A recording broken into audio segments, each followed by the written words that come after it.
Welcome to the Foundry by Forge College. Today, we are figuring out exactly what to do when your smart contract machinery starts spinning wildly out of control, basically turning your DeFi protocol into a public piñata. Yeah, we've all seen it happen. This explainer is your essential survival guide for those moments when things go horribly wrong in Web3. Today, we're talking all about pausable mechanisms and emergency stops. Here is what we're looking at today. 1. The big red button. 2. Anatomy of a pause. 3. Blueprint decisions. 4. Wiring the circuit. And 5. Safe handoffs. Let's just jump right in. Section 1. The big red button. So in our last explainer, we completely locked down secure ownership transfer. You hold the admin keys and your access control is flawless. But what happens if the contract itself starts leaking tokens into the digital ether? I mean, maybe it's an undiscovered zero-day exploit like a re-entrancy attack or some wild flash loan manipulation. Ownership alone isn't going to stop a leaky digital faucet. Well, this is exactly where the pausable pattern steps in to save the day. Drawing heavily from standards like OpenZeppelin's pausable library, it acts as a literal circuit breaker that an authorized role can trip to just stop the bleeding. In smart contract terms, it's a contract-wide state flag. Basically a simple boolean variable baked right into your architecture that when activated, temporarily blocks the execution of your most vulnerable functions. Listen, when attackers are draining millions per minute, this pattern buys you the single most valuable resource you can have during a Web3 crisis, and that is time. Time to think, time to investigate, and time to deploy a patch. Section 2. Anatomy of a pause. Let's actually pop the hood here and examine the mechanical components of this circuit breaker. What's so beautiful about this mechanism is its robust simplicity. A pausable guard is built from just 3 elements, acting as gatekeepers. First, the paused state flag. This is just a standard Boolean variable stored securely in the contract's storage layout. Second, the admin functions. That's the specific, tightly access-controlled code allowing a designated multisig or admin wallet to call pause or unpause. And finally, the modifier, which acts as the actual bouncer at the door enforcing the rule across your entire protocol.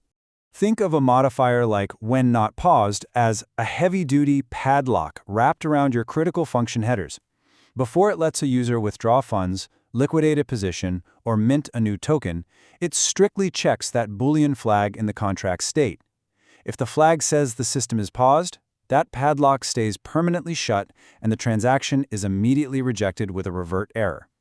It essentially forms this invisible, impenetrable shield around your core logic. By attaching this single line of code to dozens of critical functions, you create a unified defense mechanism. So if a hacker finds a tiny vulnerability deep in your yield farming logic, the overarching modifier on the withdraw function ensures they can't actually extract the stolen value from the contract. They might be able to manipulate internal accounting, sure, but the vault door remains welded shut until you decide it's safe to open. Section 3. Blueprint decisions. Now, before you go installing this switch, you have to make some pretty crucial engineering decisions. You can't just blindly wire a kill switch into a live, decentralized power grid without understanding the downstream effects. You really need to decide if your switch triggers a temporary reversible pause or an irreversible stop. A reversible pause is kind of like hitting the pause button on your TV remote, right? It halts operations while you investigate a suspicious drain, and then you just hit play again once you've patched it. An irreversible stop, however, is like pouring wet concrete directly into the gears. It permanently bricks the compromised functions to protect participants from total ruin. And your choice here fundamentally changes your protocol's trust model. You have to ask, are users trusting your DAO to pause responsibly and resume fairly? Or are they trusting the code to die gracefully so they can claim their funds through a completely separate recovery contract? A reversible pause requires immense trust in the admin, but an irreversible stop? That's a one-way ticket that destroys the protocol just to save the assets. You also have to map out precisely what gets blocked when that alarm is pulled. You might choose a module-only scope, which means pausing only the value transfer modules, like withdraw or transfer.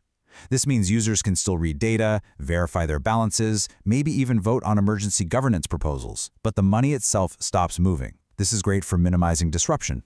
Alternatively, a global pause halts absolutely everything, which is technically safer but causes massive user friction. You also need to heavily engineer your observability. How does the outside world even know you hit the button?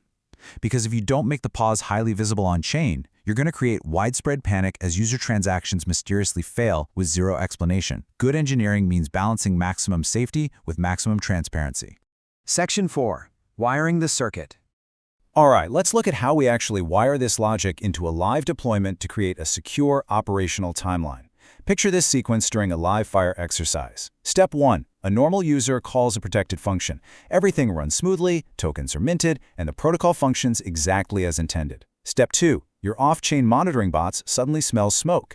Maybe it's a massive, unexpected outflow of liquidity. The admin reacts instantly and calls pause. Step 3. The attacker, who is either completely unaware or just incredibly arrogant, attempts to hit that protected function again to drain the next batch of tokens. But boom, the transaction reverts. Total failure. The exploit is neutralized, dead in its tracks. Finally, step 4. After the vulnerability is carefully patched and the community is informed, the admin calls onpause and normal operations safely resume.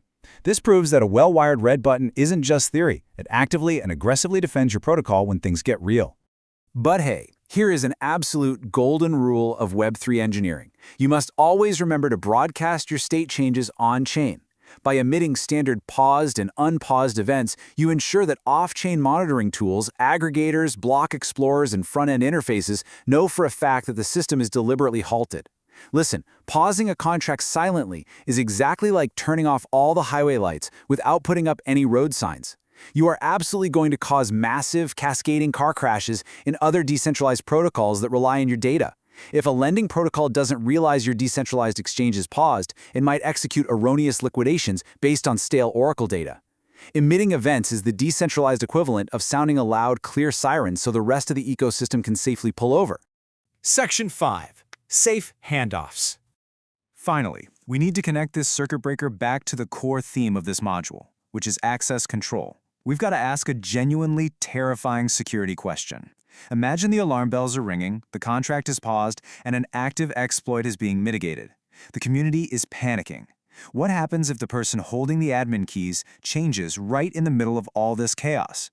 What if the keys are stolen, or an attacker forces a hostile governance takeover while the system is frozen? This quote here perfectly captures the ultimate risk. Mismatched authority over pause and other admin actions creates dangerous gaps. Think about it. If an attacker gains temporary ownership control through a compromised hot wallet or maybe a malicious governance voting spree, they could maliciously unpause the system and drain the remaining funds while the community thinks the vault is firmly locked. This is exactly why safe handoffs, things like enforcing mandatory time delays on ownership transfers or requiring a high-threshold multi-sig wallet to physically press the unpause button, are completely non-negotiable. It's a critical realization in smart contract security. The power to unpause is just as dangerous as the original exploit itself, because if the wrong person can flip the breaker back on, your emergency stop is totally useless. As you dive deeper into the programs and courses we offer here at Forge College, always keep this fundamental principle in the back of your mind. Designing an airtight recovery policy is just as important as building the panic button itself.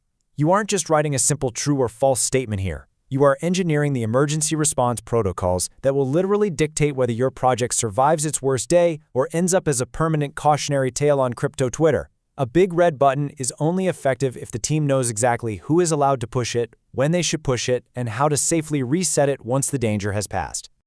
And that brings us to the end of our blueprint review for today. To learn how to safely implement these patterns using vetted libraries and to explore way more Web3 learning tracks so you can confidently secure your own smart contracts, head over to forge.college today. So I'll leave you with this one question to think about. If your protocol was attacked tomorrow morning, is your big red button a guaranteed lifesaver, or is it actually just another vulnerability waiting to be exploited? Stay curious, stay secure, and I will see you in the next explainer.